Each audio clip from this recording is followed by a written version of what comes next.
제가 감기가 걸려서 목소리가 조금 좋지 않은 건 또 널리 이해해 주시면 감사하겠습니다.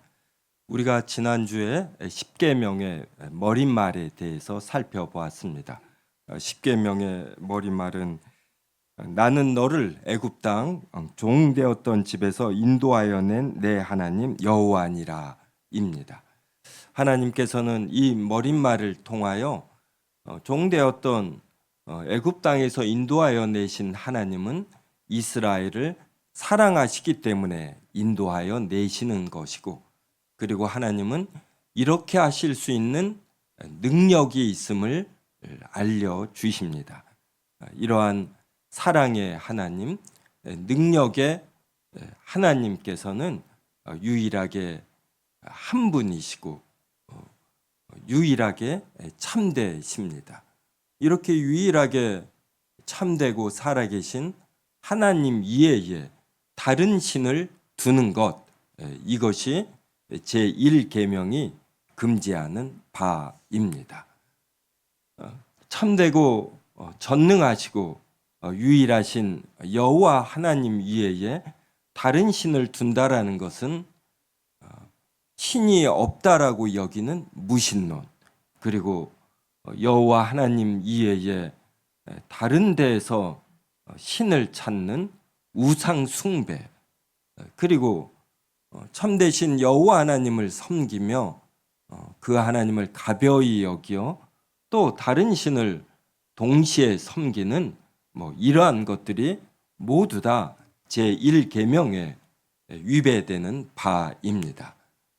지금 세계적으로 큰 영향을 미치는 것은 무신론에 해당되는 진화론이라고 할 수 있습니다. 진화론은 물질에서 원시 생명체가 스스로 발생하여 긴 시간 속에 상황에 적응하며 고등생물로 진화했다라고 믿는 학문입니다.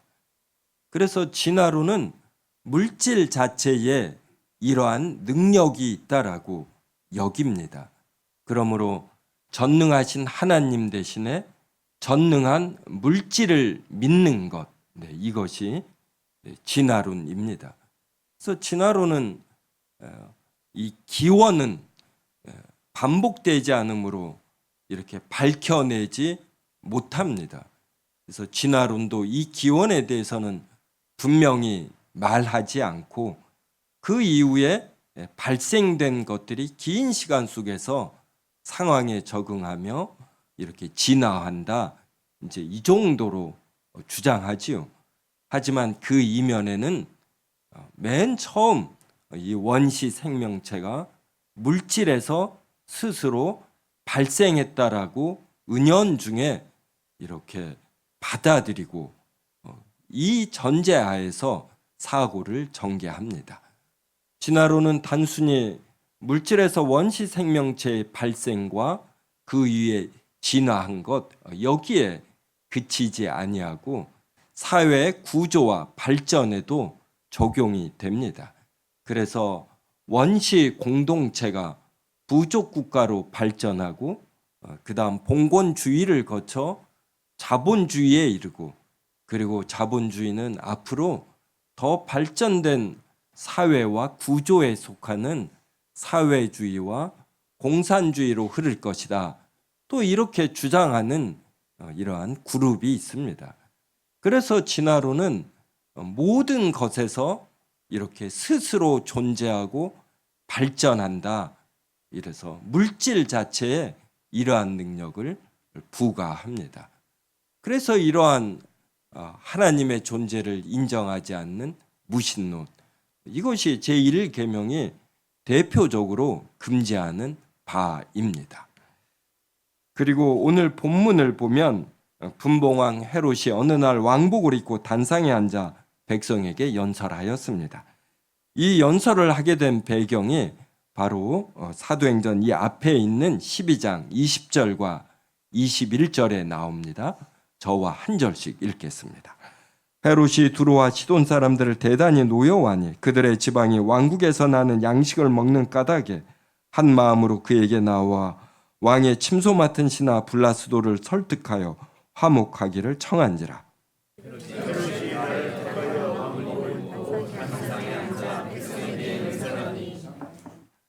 네. 헤롯 분봉왕이 이제 이유는 성경에 정확하게 나오지 않지만 두로와 시돈 사람을 대단히 노여워했습니다.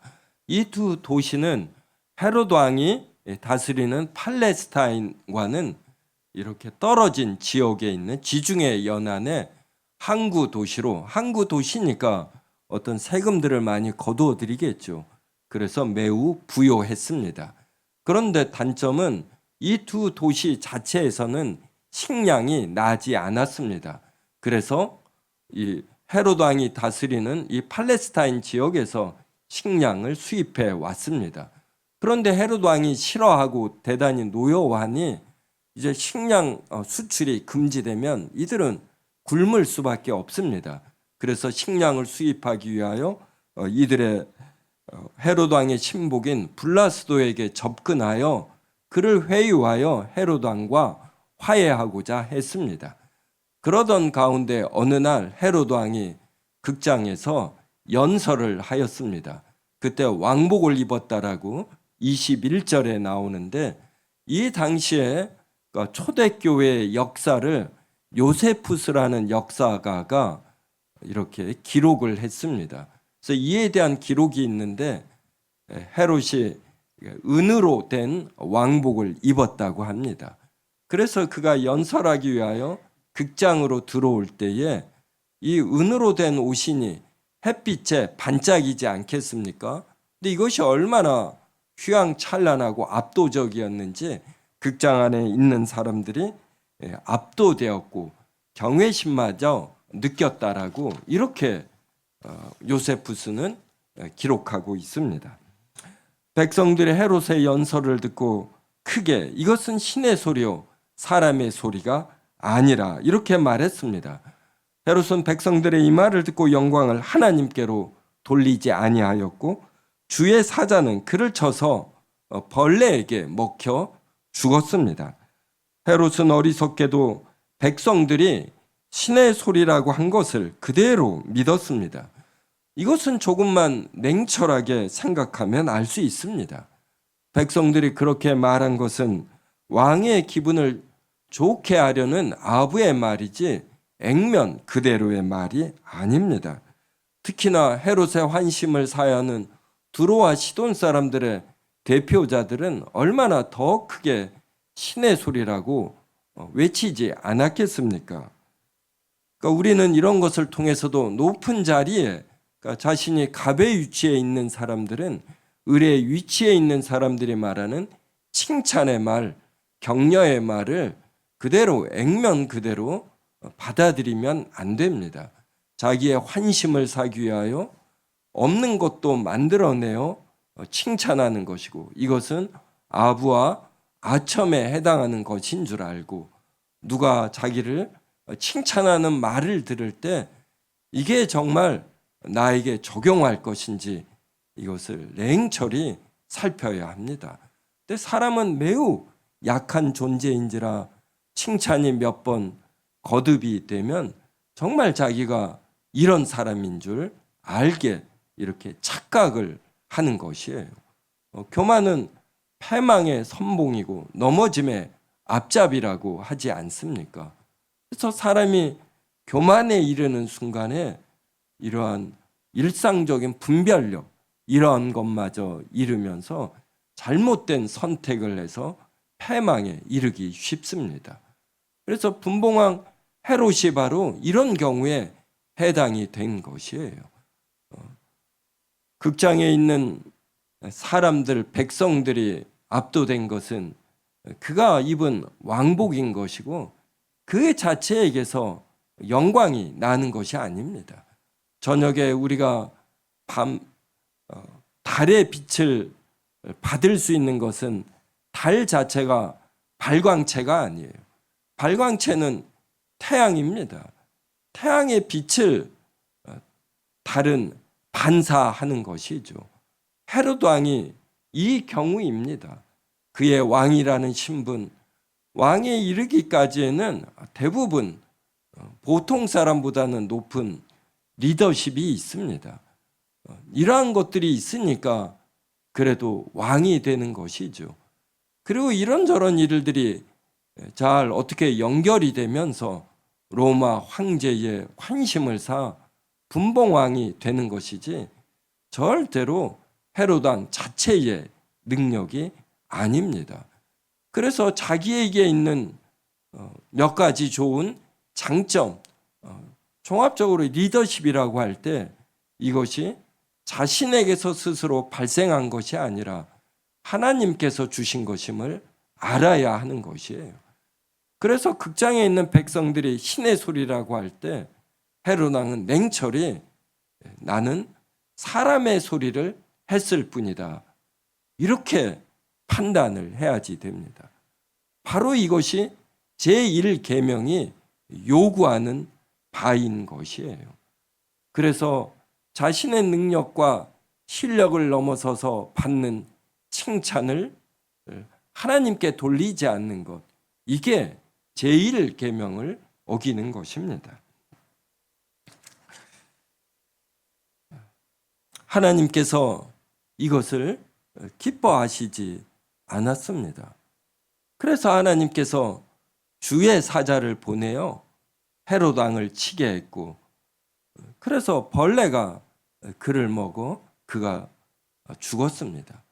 이에 대해서 요세푸스 역사가가 기록하고 있는데, 극장에서 연설하는 도중 배에 통증을 느꼈습니다. 이 통증이 점점 극심한 통증으로 바뀌어 헤롯 왕은 이 궁궐로 즉시 이송이 되었습니다. 그래서 궁궐에서 5일 동안 극심한 통증에 있다 죽었다, 이렇게 역사가가 기록하고 있습니다.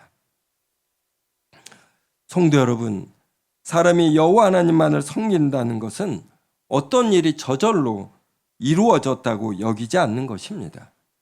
사람의 힘으로 이루어지는 것이 아니라 모든 존재가 하나님께서 창조하셨기 때문에 존재하는 것이고, 모든 상태가 하나님께서 붙드시고 통치하시기 때문에 벌어지는 것입니다.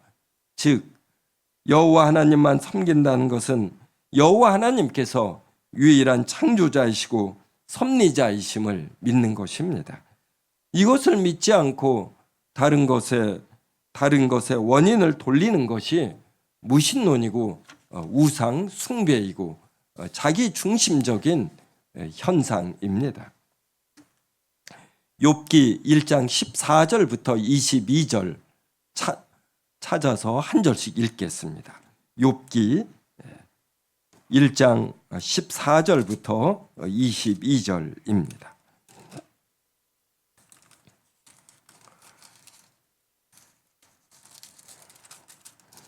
사환이 욥에게 와서 아뢰되 소는 밭을 갈고 나귀는 그 곁에서 풀을 먹는데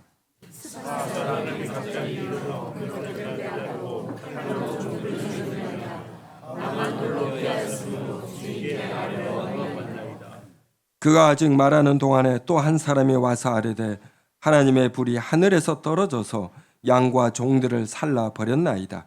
나만 홀로 피하였으므로 주인께 아뢰러 왔나이다.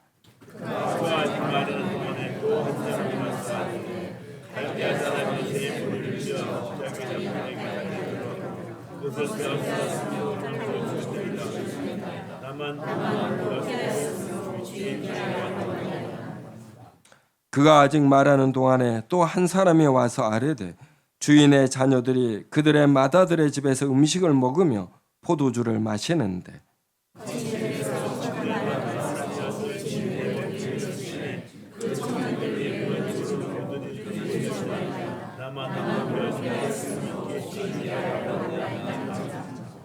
욥이 일어나 겉옷을 찢고 머리털을 밀고 땅에 엎드려 예배하며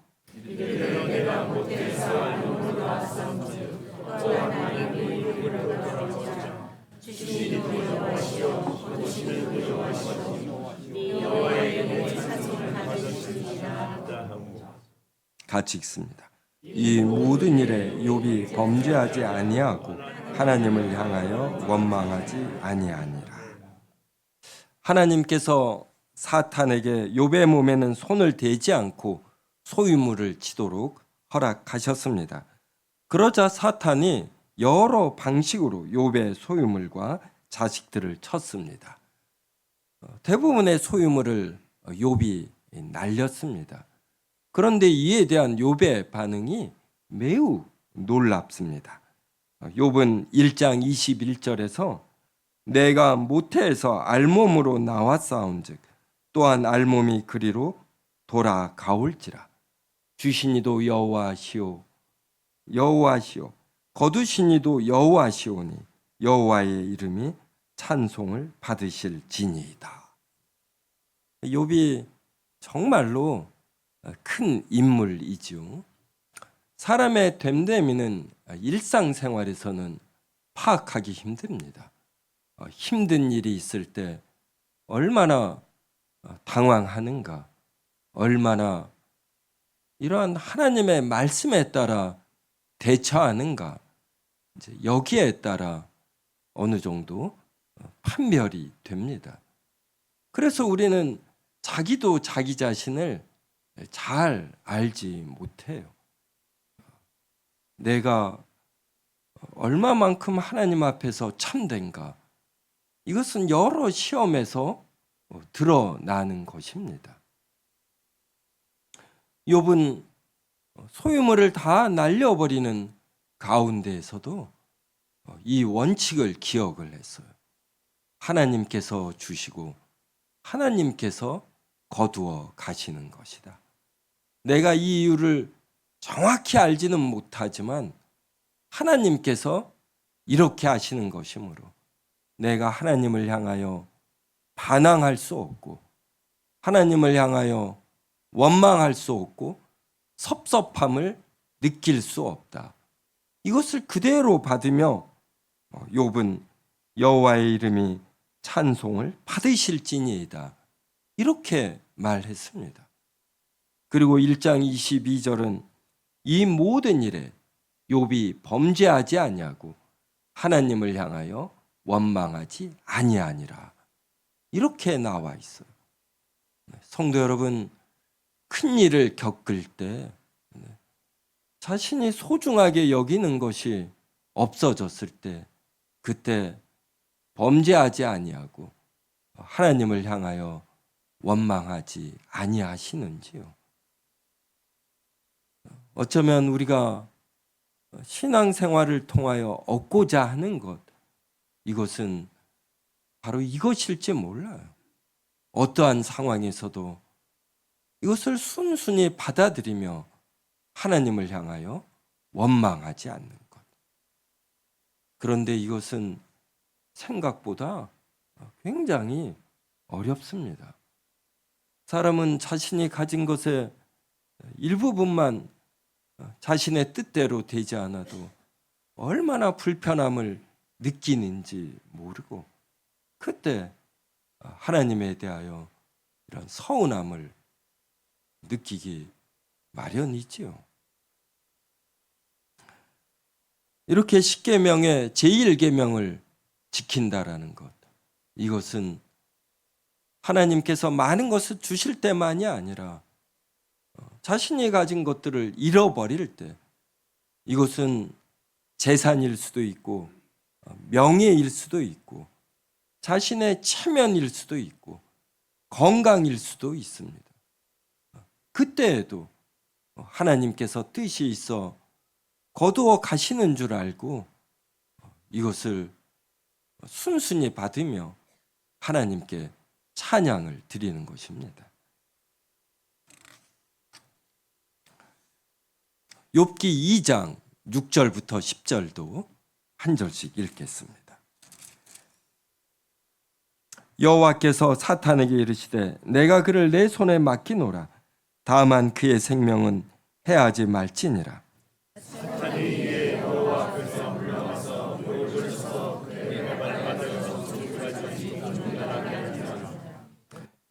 욥이 제 가운데 앉아서 질그릇 조각을 가져다가 몸을 긁고 있더니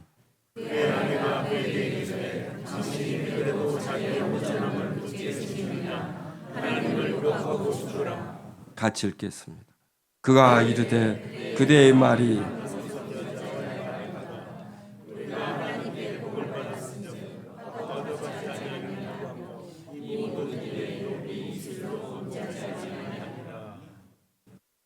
사탄이 하나님께 욥이 이렇게 좋은 신앙을 유지하는 것은 하나님께서 많은 소유물을 주셨고 그에게 건강을 주셨기 때문이다. 이렇게 계속 반문했습니다. 그래서 하나님께서 사탄에게 첫 번째로는 욥의 소유물을 치게 했고 두 번째는 욥의 살과 뼈를 치게 하셨습니다. 그래서 사탄이 욥의 건강을 이제 치자 머리부터 이 발바닥까지 종기가 났습니다. 이게 얼마나 고통이 있고 가려운지 욥이 재에 앉아 기와로 이 가려운 데를 긁었습니다. 이것을 욥의 아내가 지켜보고 무엇라고 하냐면은 당신이 그래도 자기의 온전함을 굳게 지키느냐 하나님을 욕하고 죽으라 이렇게 욥의 아내가 말했습니다. 이게 바로 제1계명을 어기는 것이에요. 자신의 생활이 잘 풀릴 때 하나님께서 복을 주실 때 이때에만 하나님을 자신의 마음에 모시는 것 이것이 제1계명을 어기는 것입니다. 그래서 사람이 참된 믿음이 있는가는 자신이 가진 것들을 잃어버릴 때 그때 판별이 되는 것이에요. 여호와 하나님을 믿는다고 하지만 자신의 상황이 잘 풀리지 않을 때 돈과 건강과 명예를 잃을 때는 여호와 하나님을 원망하고 욕하는 것 이게 제1계명을 어기는 것입니다. 그런데 의외로 이러한 사람들이 많이 있습니다. 여호와 하나님을 섬기는 것이 이 땅의 평안과 물질과 건강에 있는 신자들이 많이 있습니다. 여호와 하나님도 섬기고 다른 신들도 섬기는 것입니다. 교회 다니며 현세의 복을 더 누리기 위해 이렇게 교회도 주일이면 와요. 그리고 또 어려운 일이 있으면 점쟁이와 무당을 찾아가는 이러한 신자들도 있는 것입니다.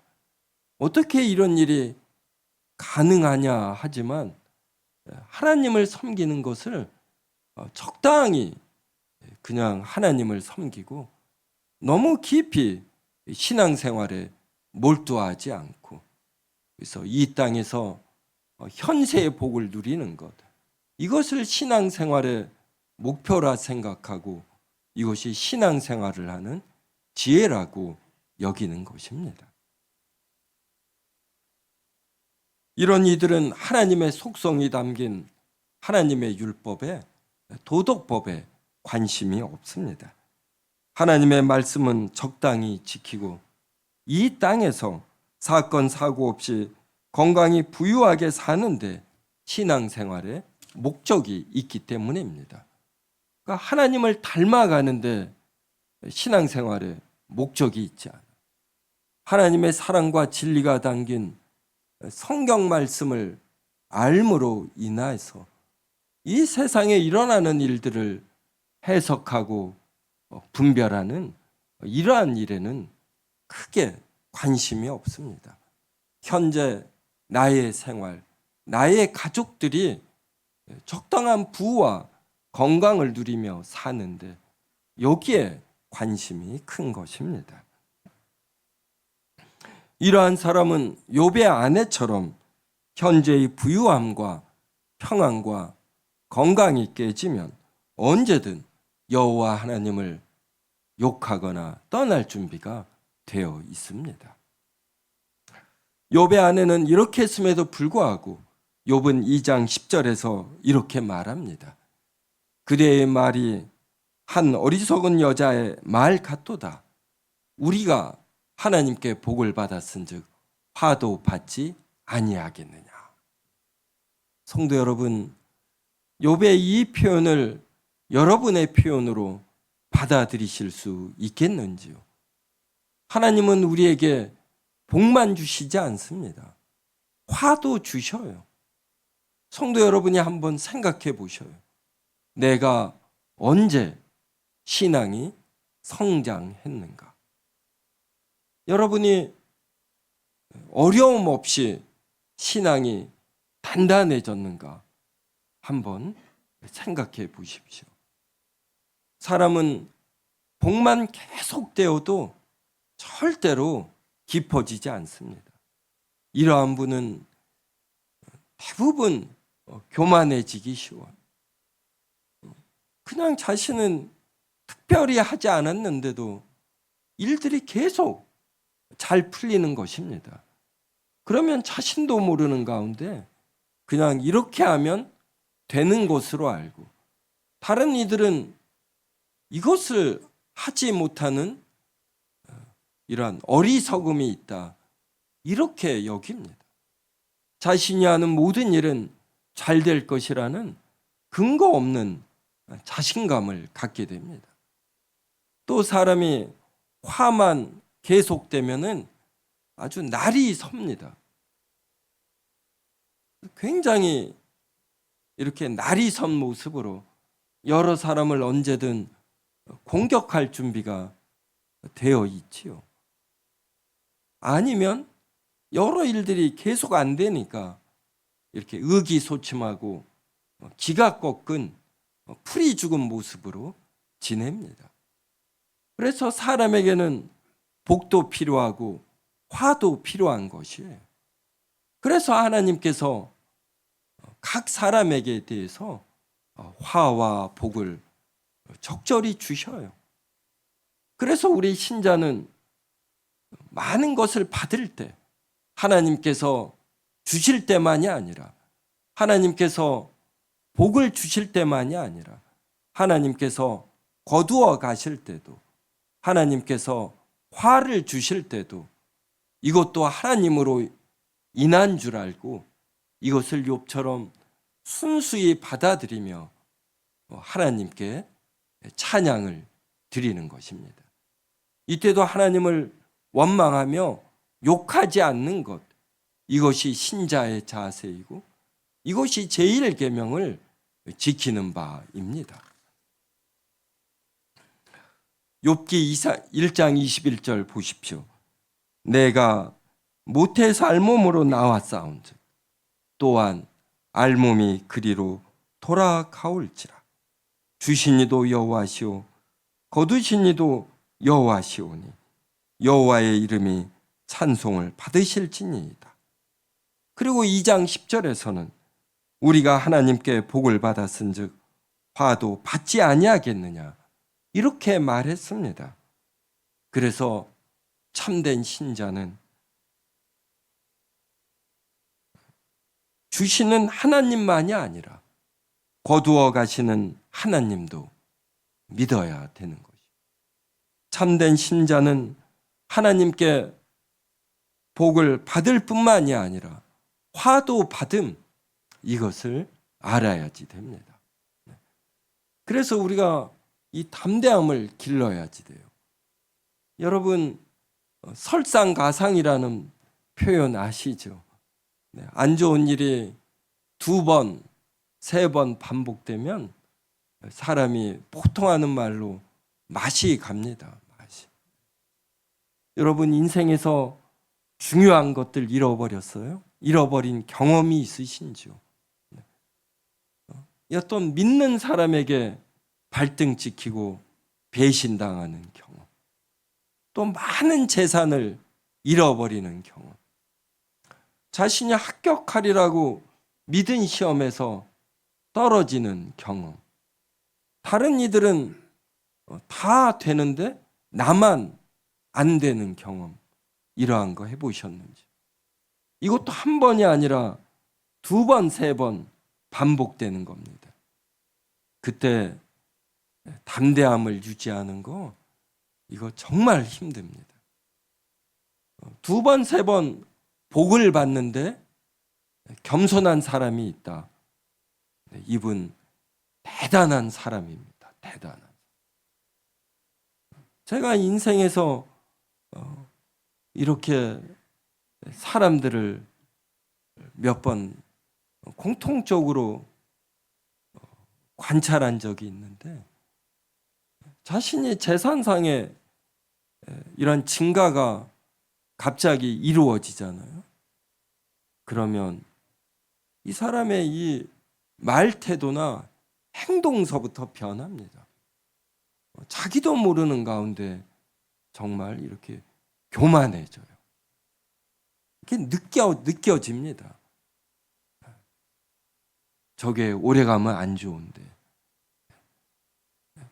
교만은 패망의 선봉인데, 그 생각이 될 즈음에 정말 망합니다.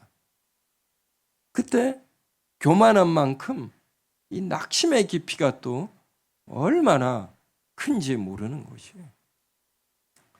믿음이 작은 것이죠. 정말 믿음이 큰 사람은 일들이 잘 풀릴 때 하나님께서 주신 줄 알고 원인을 하나님께 돌려 이렇게 겸손한 것이에요. 다른 사람을 무시하지 않고 하나님께서 주신 물질과 명예와 권력으로 다른 사람을 섬기는 것입니다. 그리고 하나님이 거두어 가신다. 이게 자신의 잘못이 아니라 그냥 하나님이 거두어 가시는 것이에요. 이렇게 담대히 생각하고 너무 의기소침하지 않는 것. 이게 신앙의 사람이에요. 그래서 거듭되는 이런 화 속에서도 이런 당당함을 유지하는 사람이 있으면 그분 높게 존경해도 됩니다. 욥은 왜 하나님께서 자신의 소유물과 건강을 치시는지 정확한 이유는 몰랐어요. 그러니까 가까운 원인을 모른 것입니다. 그런데 우리는 알죠. 사탄의 충동질, 이것을 하나님께서 사용하셔 욥을 더 연단케 하시는 것입니다. 그런데 근본 원인은 하나님께서 주시기도 하고 거두어 가시기도 하는 것이에요. 우리는 그 이유를 정확하게 모르지만 하나님께서는 우리를 사랑하시고 그리고 우리를 선한 대로 이끄시는 능력이 있으셔요. 그러시기 때문에 우리에게 복도 주시고 화도 주시는 겁니다. 그래서 이것을 우리는 순순히 받아들이며 하나님께서 이것을 허락하신 이유가 무엇인지 이것을 찾으려고 하는 것이에요. 그래서 깊이 묵상하는 것입니다. 왜 나에게 이러한 일이 발생했는가? 그때 남 탓으로 돌리지 않고 자신의 부족한 인격으로 돌려야지 되는 것이에요. 무조건 자기 탓만 해서는 안 되겠지만 하나님의 도덕법에 견주어 자신의 부족함을 살피고 그래서 인격적인 향상으로 나아가는 기회로 삼는 것. 이게 신자의 멋짐 아닙니까? 주변의 재산의 손실, 명예의 손실, 여하간에 어떠한 화를 받은 사람이 자신을 잘 살펴 더 성숙한 인격을 갖는 이러한 경우들을 종종 보게 되는 것이 욥이 그 경우이고 우리가 바로 이러한 경우로 나가야 하는 것입니다. 이것이 바로 제1계명을 잘 이해하고 지키는 것입니다. 성도님들도 이러한 화 없이 절대로 성숙해지지 않으셨어요. 여러분이 언제 인격이 성숙해졌는가? 내가 언제 비로소 사람이 되었는가?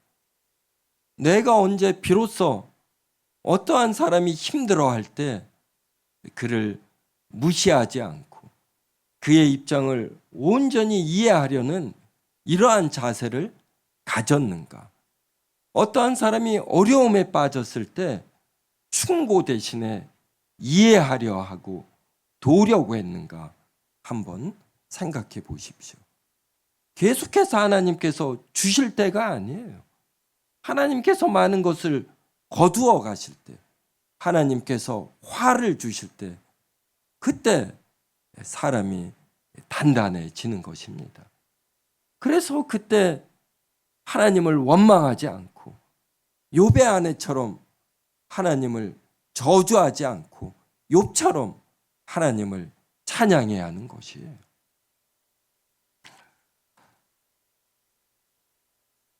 성도 여러분, 최근에 화를 받으신 적이 있는지요? 소유물을 크게 잃거나 명예와 자존심을 크게 상한 적이 계신지요? 아니면 남들에게 들키지는 않았지만 큰 죄를 지어 하나님 앞에서 면목이 없는지요? 그때 하나님께 지은 죄를 매우 부끄러워하며 죄를 짓지 않겠다, 이런 생각 가져야지 됩니다. 들키지 않았다고 또 죄를 지으면 그때는 하나님께서 만천하에 드러내셔요.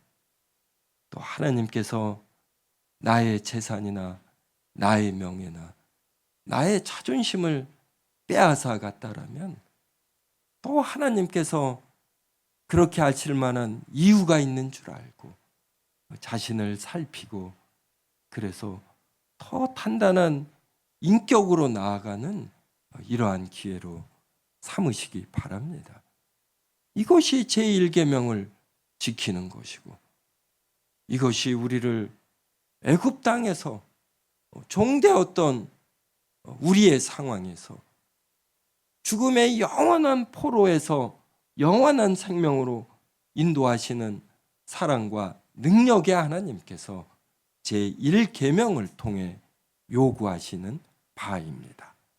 이 내용을 이번 한 주일 또 깊이 새기며 화까지도 나의 성숙한 인격으로 발전해가는 기회로 삼으시는 한 주일이 되기를 주님의 이름으로 기원합니다.